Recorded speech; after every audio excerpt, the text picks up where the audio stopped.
Hey, what's up YouTube? I want to do something a little bit different with the channel these days. I know it's been a little while since we've done some of our D&D content, and mostly that's because I've become a Dark and Darker addict and troubadour. Now, this doesn't mean that we're going to stop doing the D&D videos, as BeastBorgMusic has actually started doing the Saturday campaign that I'm actually in. Yay, I get to play again. Thank you for that, BeastBorg.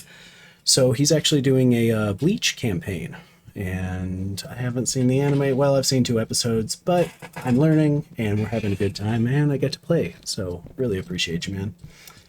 We will be covering a lot more Dark and Darker related content, from patch notes to gameplay, stuff about different classes, and so on. So I'd like to take a look at the most recent hotfix, hotfix number 15. It actually just released this afternoon, which is pretty cool. First off, they're talking about some more Bard things. After the big patch, I wasn't too happy with that, but after playing Cleric again until damn near level 20, I realized I want to play Bard again. So I got the knowledge I needed, and we delved back in. They start off with fixing an issue where the Bard's War Song was not applying to teammates. I kind of noticed that over the last few days, so I actually wasn't even using War Song. Just didn't seem to have the punch that I was looking for whatever reason. It says they fixed an issue where the newly added crafting items could not be used, even if the class had the eligible perk equipped. Yeah, Borg had some issues with that on his ranger. He made the Spear of Rot, and unfortunately, he couldn't use it. So we'll probably end up selling it, and my guess is he'll have to end up going through Lord Collector. Big shout out to him. He does a great job. Because people just don't have the keys right now, or they don't want to use them. I know people want the spear, but it's like, do you make it? Do you pay for it? Somebody out there I'm sure will buy them. They fixed an issue where the Ghost King's debuff area effect was not visible. Yeah, I saw somebody die to that when we were doing a hell run the other night. They went to dart across the room to engage us. We were on the other side, and then they were dead. And it was like, what happened? And you couldn't even see the AoE on the ground. They fixed an issue where the players could be killed by traps upon respawning at the sacrificial altar. That's pretty brutal. I mean, hunting traps mean already, but to put one on an altar before somebody respawns is just... oh, that's awful. Fixed an issue where portals would not display properly. Saw some of that on our hell runs where like the portal would spawn next to a wall. And that's kind of rough because it's like, okay, we finally found one of the 6 hell portals and we can't use it. Great, okay. Fixed an issue where monsters would get stuck in certain spots in the Goblin Cave. My guess is, kind of like you see here, that was a issue with cheesing the champion, because you could pull him like around the stairway to get to the cave troll, and then he just wouldn't pursue you for whatever reason. I know the goblins do some weird shit like that too, but I mean, obviously they're much smaller potatoes than that bad boy. The Barbarian's Iron Will additional magic resistance has been changed from 100 to 60. Now, I do agree with this. I mean, Barbarian was basically the anti-wizard, but, I mean, that's a big leap. That's over a third right there, so we'll see how that pans out. I mean, people will probably still use it here and there. I don't know if people were using it a lot, because it is pretty situational, whereas you could just have, like, an extra, was it 35% damage overall on Barbarian, so... Bard's Beats of Alacrity, additional move speed has been lowered. This doesn't surprise me in the slightest. So now the maximum was what the minimum was.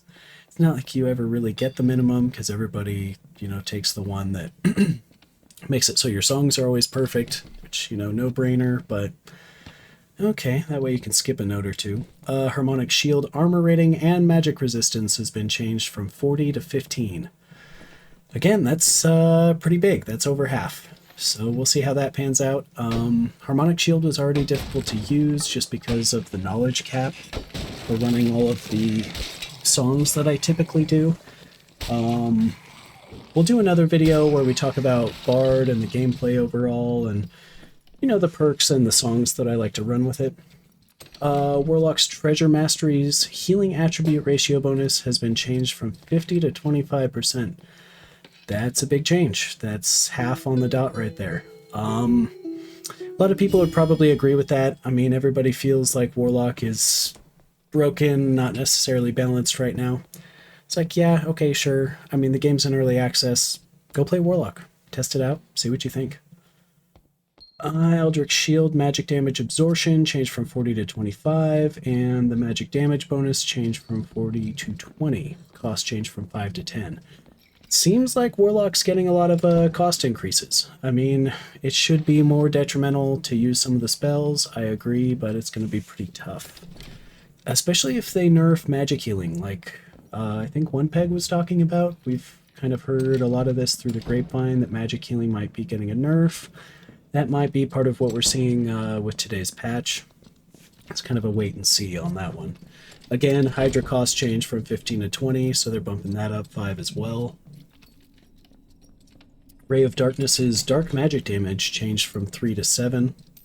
Okay, so a damage increase, but again, the cost has been upped 5. So that kind of makes sense. I really do like Ray of Darkness. I like all the channeling spells, really. I mean, I think it's pretty cool. Warmaul's armor pen has been changed from 30% to 20. That makes sense. I've seen some really geared out clerics just kind of running through hell with a Warmaul, and it's like, what the actual fuck? But, I mean, at the same rate, you know, if you have the gear to do it, run it, and if you die, you die. Chris Dagger animation has been modified. Okay, yeah, I don't really play Rogue very much. I mean, I do have a level 20 Rogue, but, you know, it just kind of feels wrong. So, you know, maybe it's a better damage, or a better dagger animation. I'm not really sure. Primary modifier for many items have been adjusted, so maybe that's what I was thinking with the magical healing changes. Random modifiers for all items have been adjusted. That's going to be interesting. I don't know if that means up or down, or what the plan is. All legacy items are gone. Options that removed or have their min-max values changed will be re-rolled or rescaled to accommodate the new data. That's wild. So if you like purchased something because it had a high roll, maybe that's going to change. People will probably be a little bit upset about that, but again, it's early access. All this stuff's going to get wiped anyway. Was it this bard? No, the pauper bard that I was playing, I actually deleted last night at level 15. All the guys were like, give me the gold! Give me the gold! You know what I said? I actually accidentally clicked delete because I was trying to troll them. But I Alt F4'd, clicked delete at the same time. Who knows? We'll find out. Maybe the pauper's gone. Point being is, like, all the gear and stuff that we're getting right now, we're not going to get to keep for very long anyway. There's probably going to be another wipe. Hopefully by the end of the year. My guess is, you know, maybe they do it in December or something, give us a couple of months with these new runs. Maybe 2 weeks. Fuck it. Who knows? Dungeons will now... Oh, Fountain of Speed's additional move speed changed from 70 to 50. That's big, because I just started harping on the guys about how important the Fountain of Speed is. Grabbing that, grabbing the protection shrines, stuff like this. It's not a huge debuff there, but I don't know. I feel like the altars should have a pretty big impact in a gameplay. I mean, I don't think enough that'll make people want to camp on them, but I don't know. We'll see how that pans out. As a bard, I already have a bunch of speed boosts, so, you know, catch me if you can. Dungeons now drop high-quality items more frequently and in greater quantities from all chests and sub-bosses. That's awesome. That's going to be big, especially with the issues with trade right now. I see the next one, merchants will no longer sell as many uncommon green and rare blue items as before. That makes sense and kind of ties into the next one. You can't preview the random mods from the Jack-o'-lanterns merchandise. It's like, yeah, being able to see, okay, I'm getting +2 all. I can check 4 different, you know, vendors, a bunch of different items, make sure I'm getting the stats I want. Well, it is nice.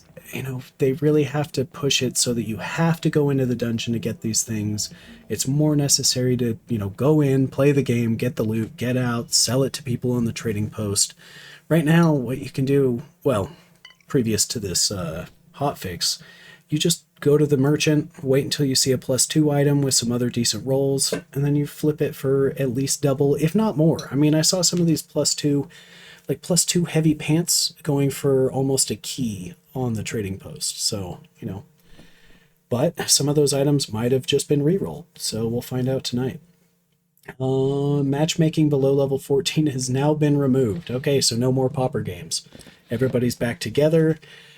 I'm kind of happy about this, to be honest, because while giving new players a chance to get up to level 15, play on their own, this and that makes sense, everybody and their mama just went back in after knowing how to play the game, made pauper characters, and stormed their way through hell like immediately. So, yeah, this will give me reason to play as Taylor Swifty again instead of my pauper bard. So, it's probably for the best.